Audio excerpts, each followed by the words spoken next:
হিন্দু সনাতন ধর্মে গঙ্গা নদীকে সবচেয়ে পবিত্র নদী হিসাবে মান্য করা হয়েছে। হিন্দু শাস্ত্র অনুযায়ী এবং হিন্দুদের বিশ্বাস অনুযায়ী গঙ্গা নদীতে স্নান করলে মানুষের সকল পাপ বিনষ্ট হয়ে থাকে। এই গঙ্গা নদীর জল কখনো অপবিত্র হয় না। এর মধ্যে যতই অপবিত্র জিনিস আমরা ঢালি না কেন কিংবা তার মধ্যে দিই না কেন, সে কিন্তু কখনোই অপবিত্র হয় না। সুতরাং এই নদীতে যদি আমরা স্নান করতে পারি তাহলে আমরা নিজেদের আত্মাকে পবিত্র করতে সক্ষম হব। প্রিয় বন্ধুরা, 2রা অক্টোবর পড়েছে মহালয়া। এই মহালয়ার দিন সকলেই আমরা গঙ্গা স্নান করতে যাব। কিন্তু গঙ্গা স্নান করলেই তো হবে না, গঙ্গা স্নানের কিছু নিয়ম রয়েছে। সেই নিয়মগুলি যদি আমরা পালন না করি তাহলে কিন্তু আমরা গঙ্গা স্নানের কোনো পূর্ণতা অর্জন করতে পারবো না। তাই আজকে আমি আপনাদের সঙ্গে শেয়ার করব গঙ্গা স্নানের কিছু নিয়মাবলী। এছাড়া গঙ্গার প্রণাম মন্ত্র, গঙ্গা স্নান মন্ত্র, তাছাড়া যারা গঙ্গা স্নান করতে পারবেন না তারা কোন মন্ত্র দ্বারা গঙ্গা স্নানের পূর্ণতা অর্জন করবেন সেই মন্ত্র, আর রয়েছে মহালয়ার দিন কোন কাজগুলো ভুলেও করবেন না। আপনারা যারা তর্পণ করছেন না তারাও গঙ্গা স্নান করবেন সেটা আমি জানি, কারণ শুধুমাত্র তর্পণের জন্যই কিন্তু মানুষ মহালয়ার দিন গঙ্গা স্নান করে না। যারা তর্পণ করছেন না তারা শুধুমাত্র গঙ্গা স্নান করতে যাবেন, সেই ক্ষেত্রে এই মন্ত্রগুলো জপ করবেন। যারা তর্পণ করবেন তাদের জন্য কিন্তু মন্ত্র আলাদা। তো আজকে আমি শুধুমাত্র গঙ্গা স্নান মন্ত্র আপনাদের সঙ্গে শেয়ার করব, গঙ্গা প্রণাম মন্ত্র শেয়ার করব, আর যারা বাড়িতে বসে গঙ্গা স্নানের পূর্ণতা অর্জন করতে চান সেই মন্ত্র শেয়ার করব। এটা কিন্তু কোনো তর্পণের মন্ত্র নয়। প্রিয় বন্ধুরা, আজ এই মন্ত্র আপনাদের অনেক কাজে লাগবে, কারণ মহালয়ার দিন যদি আপনি গঙ্গা স্নান করতে যাচ্ছেন তাহলে এই মন্ত্র অবশ্যই জপ করবেন।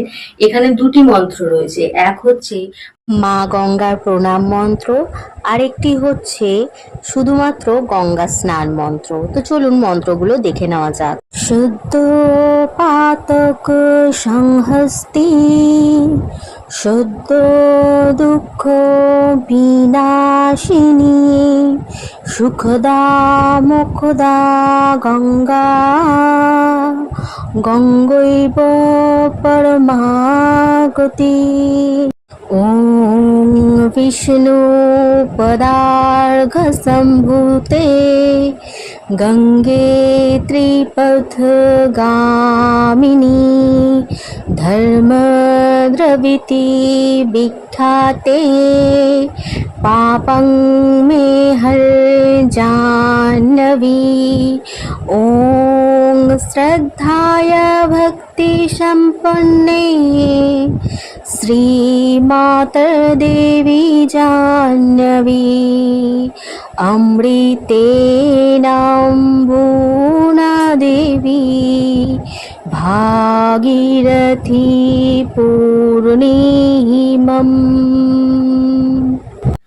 সকলের কিন্তু গঙ্গা স্নান করার ভাগ্য হয় না, অর্থাৎ অনেকের বাড়ির কাছে গঙ্গা থাকে না, অনেক দূরে থাকে গঙ্গা, আবার কারোর বাড়ির কাছে থেকেও সে গঙ্গা পায় না, গঙ্গায় স্নান করতে পারে না।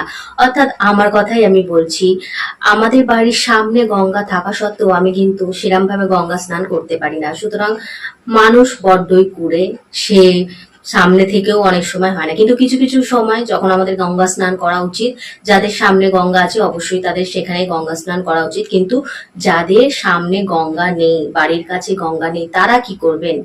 আগেকার দিনে আমাদের ঠাকুরদা কিংবা তার বাবা যা করে এসছেন সেইগুলোই আমরা করব। অর্থাৎ আমরা আমাদের জলের মধ্যে, অর্থাৎ স্নান করার জলের মধ্যে যদি হাত চুবিয়ে এই মন্ত্র জপ করি তাহলে কিন্তু আমরা গঙ্গা স্নানের ফল পেয়ে থাকবো, অর্থাৎ গঙ্গা স্নানের যে পূর্ণতা সেই ফল কিন্তু আমরা পেয়ে থাকবো।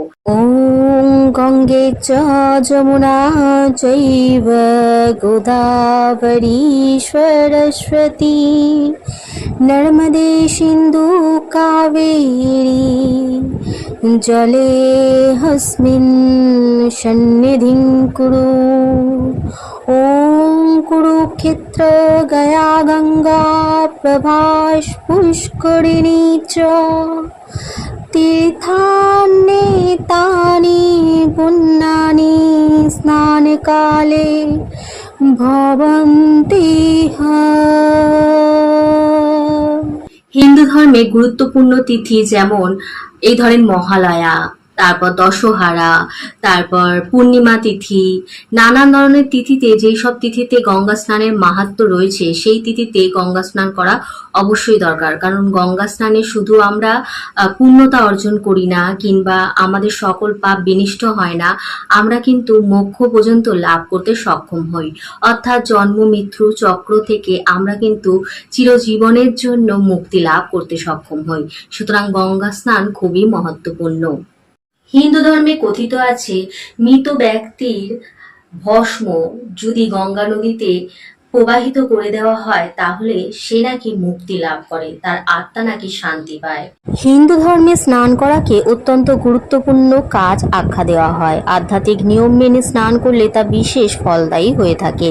শাস্ত্র অনুযায়ী ব্রহ্ম মুহূর্তে স্নান করা উচিত। বেদ অনুযায়ী অবিবাহিত ব্যক্তিকে দিনে একবার, বিবাহিতদের দিনে দুবার এবং ঋষি সন্তদের দিনে 3 বার স্নান করা উচিত।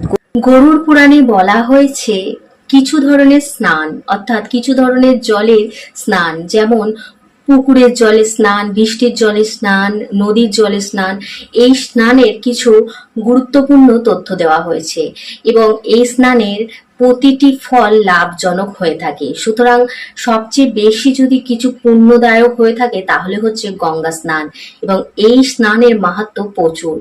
গঙ্গা স্নানের সঙ্গে মন্ত্র জপ করলে স্নান থেকে প্রাপ্ত ফল বহুগুণ বৃদ্ধি পায়।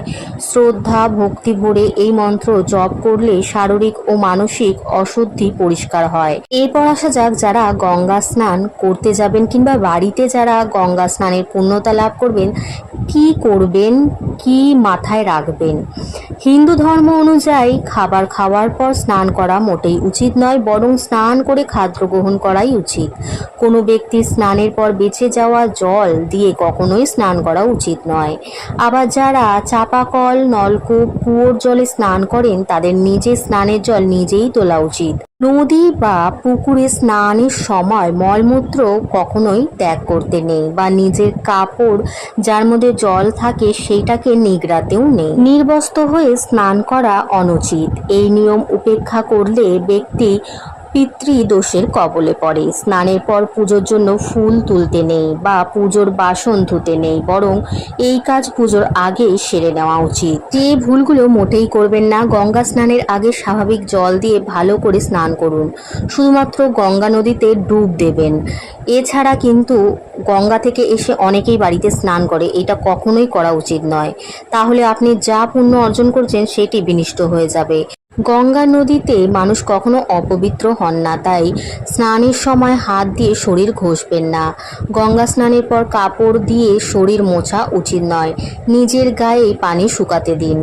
ঋতু বা জন্মের সূতকের সময় গঙ্গা স্নান করার নিয়ম, তবে ঋতুস্রাবের অবস্থায় মহিলাদের কখনোই গঙ্গা স্নান করা উচিত নয়। বাড়িতে স্নান করার ক্ষেত্রে স্নানের জলে কয়েক ফোঁটা গঙ্গা জল বা অল্প পরিমাণে মিশিয়ে স্নান করতে পারেন। গঙ্গায় গিয়ে অবশ্যই মা গঙ্গাকে স্মরণ করবেন এবং মন্ত্র জপ করে তবেই কিন্তু গঙ্গা স্নান করবেন, না হলে কিন্তু আপনি কোনো পুণ্যতাই অর্জন করতে পারবেন না। তো প্রিয় বন্ধুরা, আজকে আমি গঙ্গা স্নান নিয়ে আপনাদের সঙ্গে যে সকল কথাগুলো শেয়ার করলাম সেগুলো যদি ভালো লাগে লাইক কমেন্ট শেয়ার করতে ভুলবেন না, পাশে থাকার জন্য সাবস্ক্রাইব করতে ভুলবেন না। আর এটা মাথায় রাখবেন, আমরা যে কোনো কাজ যদি বিশ্বাস সহকারে করি এবং ভক্তি সহকারে করি তাহলে কিন্তু আমাদের প্রতিটি কাজ সফল হয়।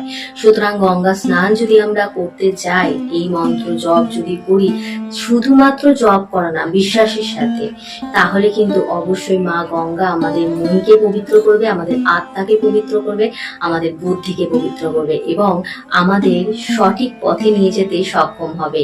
তো চলুন আজকে ভিডিও এইটুকুই, বাকি কথা বাকি দেখা পরে হবে অন্য কোনো ভিডিওতে। যদি ভালো লাগে অবশ্যই শেয়ার করে দিন এবং পাশে থাকুন। তো হরে কৃষ্ণ, রাধে রাধে।